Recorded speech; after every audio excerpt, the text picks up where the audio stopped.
I've always been a night owl, finding solace in the silence that descends with the setting sun. The world changes at night. It becomes mysterious, taking on an eerie beauty that many fail to appreciate. But one particular night, that enchanting world of darkness turned into a chilling nightmare, one that would haunt me for the rest of my life. I lived alone in a small, cozy cottage, nestled deep in the woods. It was a haven away from the chaos of the city, a place where I could embrace the solitude that I cherished so much. But as the nights grew longer and the wind carried a sharper chill, my sanctuary began to change. It all started with the first call. One night, as I sat reading a book in the dim light of my living room, the phone rang.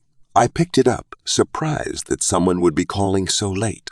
The voice on the other end was a soft, whispering murmur, barely audible. It spoke in riddles, cryptic words that made no sense. I assumed it was a wrong number or some kids playing a prank, so I hung up and thought nothing more of it. However, the calls didn't stop. Each night, the same eerie voice would call, always after midnight. The words grew more sinister and strange. The voice spoke of things that were impossible to understand, of ancient secrets and impending doom. I became increasingly unnerved by these calls and considered changing my number, but a sense of curiosity prevented me from doing so. Who was this mysterious caller, and what did they want from me? As the nights passed, I began to lose sleep. The voice invaded my dreams, filling them with bizarre and terrifying visions. Shadows danced at the edge of my vision, and I heard whispered secrets that I couldn't comprehend. The lines between reality and nightmares blurred, and I found myself in a constant state of fear and exhaustion.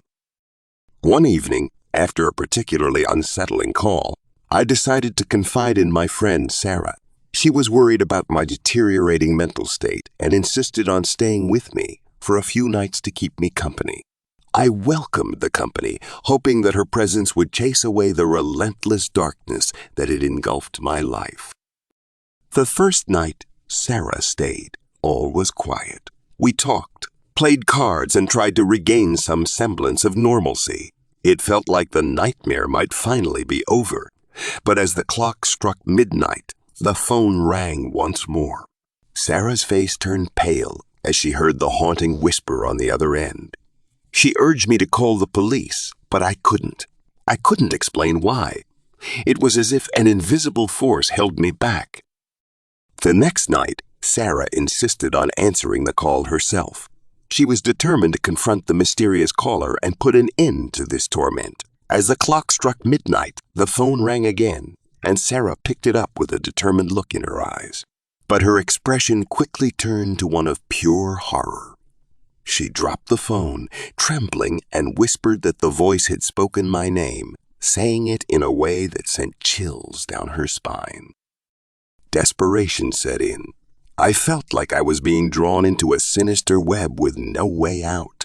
I couldn't escape the voice, and it knew my name. Sarah decided to stay another night to support me, but she was clearly unnerved by the situation.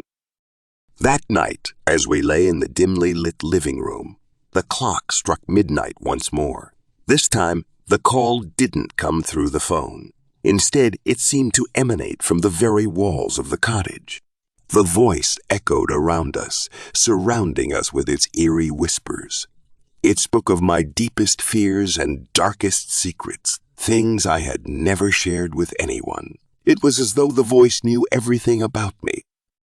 Terrified, Sarah insisted that we leave the cottage immediately, but I was paralyzed by fear. It was as if the cottage itself held me captive, preventing me from escaping the nightmare that had become my life. The voice grew louder and more aggressive, filling the room with a malevolent energy. I could feel it closing in on us, suffocating us with its presence. Sarah, on the other hand, was determined to break free. She grabbed my hand and pulled me towards the door, but as we reached it, the cottage seemed to come alive, its walls shifting and contorting, blocking our path. The voice, now a cacophony of torment, grew even more intense, and I could feel it seeping into my mind, pushing me to the brink of insanity. In a final, desperate attempt, Sarah smashed a window and pulled me through. We stumbled into the cold, unforgiving night, leaving the cottage and the voice behind. The calls ceased, and the nightmares receded, but the scars of that dreadful experience remained etched in my soul. To this day, I live with the knowledge that the voice could return at any moment, that the nightmare could come crashing back into my life. I no longer find solace in the darkness of night. Instead, I fear it. The memory of the midnight caller haunts me, a constant reminder of the terrifying reality that I once faced and the horrifying unknown that still lingers in the shadows.